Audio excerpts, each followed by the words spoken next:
इस क्वेश्चन को सॉल्व करते हैं। यहाँ पर एक क्वेश्चन में सीक्वेंस दिया है। सीक्वेंस कैसा है? नॉन नेगेटिव रियल नंबर का सीक्वेंस है। तो हमें इनमें से करेक्ट ऑप्शन जो ट्रू है वो ऑप्शन सेलेक्ट करना है। तो अगर फर्स्ट को हम देखें तो फर्स्ट में क्या दिया हुआ है कि limit inferior x n equal to zero है। तो ये क्या इम्प्लाई करेगा हमेशा कि limit of x n square ये ज़ीरो हो जाए। तो इसके लिए हम एक एग्जाम्पल काउंटर एग्जाम्पल कंस्ट्रक्ट कर सकते हैं। अगर हम एक सीक्वेंस ले लें, sequence of non negative real numbers x n equal to just 0,1 0 1 0 1। तो ये सीक्वेंस है और यहाँ पर obviously x n greater than और इक्वल टू ज़ीरो है, नॉन नेगेटिव रियल नंबर्स है। और यहाँ पर जो लिमिट इन्फीरियर है वो कितना हो जाएगा? Limit inferior of x n ये ज़ीरो हो जाएगा। और अगर हम एक्स एन स्क्वायर लें तो एक्स एन स्क्वायर सीक्वेंस यही सीक्वेंस ही मिलेगा। और देख रहे हैं limit of x n square ये क्या होगी? डज नॉट एग्जिस्ट हो जाएगी, ये एग्जिस्ट नहीं करेगी। ठीक है, क्यों?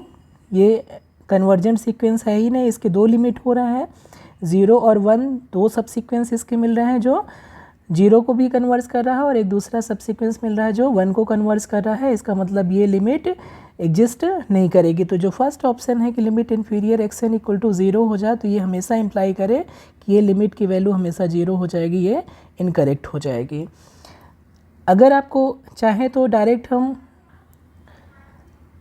Positive non negative real sequence और नॉन पॉजिटिव रियल सीक्वेंस से रिलेटेड रूल होते हैं कि रूल नंबर फर्स्ट कि अगर एक्स एन कोई सीक्वेंस है सच दैट कि x n is greater than और इक्वल टू 0 मीन्स कि sequence of non negative real number है, तो जो लिमिट इन्फीरियर होगा, limit inferior of x n ये ऑलवेज ग्रेटर देन और इक्वल टू 0 होगा। और दूसरा रूल है कि अगर एक्स एन कोई सीक्वेंस है जहाँ पर एक्स एन क्या है? लेस देन इक्वल टू 0 है, मीन्स कि ये क्या है? नॉन पॉजिटिव रियल का सीक्वेंस है। तो जो लिमिट सुपीरियर होगा, लिमिट सुपीरियर की जो वैल्यू हो सकती है, limit superior of x n ये आपका लेस देन और इक्वल टू 0 होगा। तो ये दो रूल बहुत ही इम्पॉर्टेंट है। तो यहाँ पर हम चाहें तो इसको भी अप्लाई कर सकते हैं। यहाँ पर जो सीक्वेंस दिया है वो sequence of non negative real number दिया है, यानी कि इस टाइप का सीक्वेंस दिया हुआ है फर्स्ट टाइप का। तो जो लिमिट इन्फीरियर है, लिमिट इन्फीरियर की वैल्यू क्या रहेगी? हमेशा पॉजिटिव रहेगी या इक्वल टू 0 रहेगी। ठीक है, नेगेटिव कभी भी नहीं हो सकती है, या तो 0 रहेगी या तो पॉजिटिव रहेगी। अब यहाँ पर जो दिया हुआ है सेकेंड कंडीशन में कि limit superior of x n equal to 0 हो जाए। अगर limit superior of x n equal to 0 हो जाएगा तो चूँकि limit inferior of x n ये क्या है? ये ग्रेटर देन और इक्वल टू 0 होगा, फर्स्ट केस के लिए है ये लिमिट इन्फीरियर। अगर सीक्वेंस जो है नॉन नेगेटिव रियल सीक्वेंस है तो हमेशा लिमिट इन्फीरियर क्या हो जाएगा? पॉजिटिव रहेगा और या तो फिर इक्वल 0 रहेगा। तो ये लिमिट जो इन्फीरियर है वो ग्रेटर देन और इक्वल टू 0 है, और limit inferior always limit superior से स्मॉलर और इक्वल होता है। और यहाँ पर क्या दिया है? Limit superior of x n equal to क्या दिया है? 0 दिया है। इसका मीनिंग ये हो गया कि ये लिमिट इन्फीरियर और लिमिट सुपीरियर दोनों की वैल्यू क्या है? दोनों की वैल्यू है 0। इसका मतलब क्या हो जाएगा? ये अगर दोनों लिमिट सुपीरियर कोई सीक्वेंस है जिसकी लिमिट सुपीरियर और लिमिट इन्फीरियर दोनों इक्वल हो जाते हैं तो वो एक्चुअली में सीक्वेंस कन्वर्जेंट हो जाता है, और ये नेसेसरी एंड सफिशिएंट कंडीशन होता है। तो यहाँ पर जो लिमिट ऑफ एक्स एन हो जाएगा वो 0 हो जाएगा, यानी कि जो सीक्वेंस एक्स एन है वो कहाँ कन्वर्ज कर जाएगा? 0 को कन्वर्ज कर जाएगा। और इसलिए जो सीक्वेंस एक्स एन स्क्वायर है ये कहाँ कन्वर्ज आएगा? ये 0 इंटू 0 यानी कि 0 को कन्वर्ज कर जाएगा। तो जो सेकेंड ऑप्शन है वो आपका करेक्ट हो जाएगा। हम चाहें तो थर्ड और फोर्थ को भी डिस्कार्ड कर सकते हैं।